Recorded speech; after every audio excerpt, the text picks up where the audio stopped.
مرشد، هو ايه الهبل اللي بيحصل في الدهب في مصر اليومين دول؟ سؤال صعب، بس تعال اقول لك. الذهب ده جني او عفريت، وعرفنا خلاص ان هو مخزن للقيمه على مر السنين. بس المشكله هنا ان الذهب في مصر حاجه وبره مصر حاجه تانية خالص. يعني مثلا بره مصر الفايده تزيد الذهب يقل، والعكس صحيح. نيجي بقى لمصر، الفايده تزيد الذهب يزيد، التضخم يزيد الذهب يزيد. وده لان شعبة الذهب في مصر بتسعر الذهب بالدولار اللي هو غير مستقر اساسا.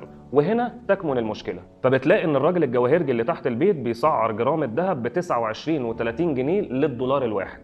والحاجة التانية إن مع حالة التضخم واللا يقين اللي احنا موجودين فيها دلوقتي، الناس بتجري على الذهب كملاذ آمن للحفاظ على قيمة فلوسها من التضخم، وده طبعا سبب أساسي مخلي سعره زايد بسبب زيادة الطلب عليه. من الآخر كده سعر الذهب لسه هيزيد محليا وعالميا، والتوقعات بتقول إن سعره مش هيستقر أو هيبتدي ينزل غير في الربع الثالث من 2023. ولو عندك أسئلة زي هشام